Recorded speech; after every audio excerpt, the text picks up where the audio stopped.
So, in this first clip, we're going to start to look at how the subatomic particles which are contained within an atom are arranged. So, the old school vision had an indivisible ball sphere, as it were, that the early scientists thought couldn't be broken down into any more parts. However, we now know that this is incorrect. And so we now know that we have a central nucleus contained in the center of the atom.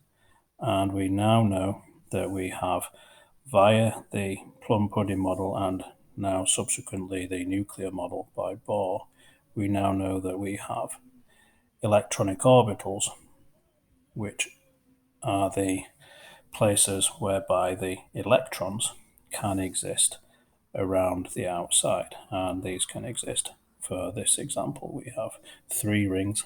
These are the electron shells, which is where, as the name suggests, the electrons exist. And within the nucleus, then, we now know that this is where both protons and subsequently neutrons exist. And from calculations, we now know also the masses and charges of each of these species.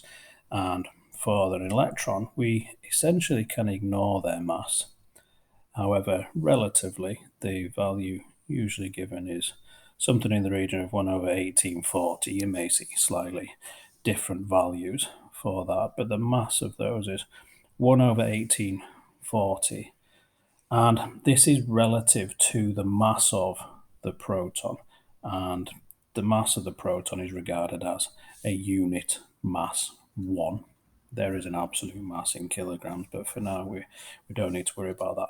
So we take the relative mass of the proton to be 1, and coincidentally, the mass of the neutron is approximately the same and is also approximated to 1.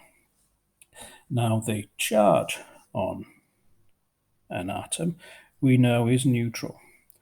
An atom isn't attracted to an electric field. And we know that is true because the electrons have the negative charge, or they carry around the negative charge within an atom, and the protons carry around the positive charge within the nucleus itself. Neutrons, as the name would suggest, are neutral in terms of their charge.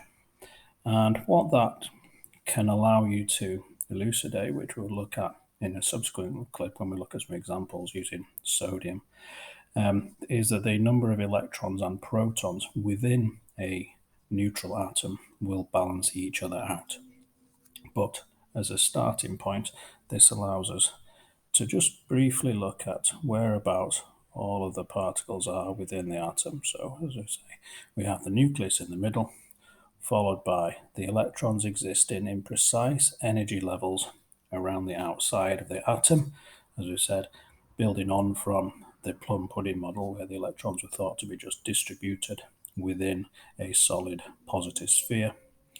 But now we have a little bit more structure, and in the subsequent clip we'll look at sodium as an example to work out how many of each of these species, electrons, protons and neutrons, we have in an atom and whereabouts they all lie.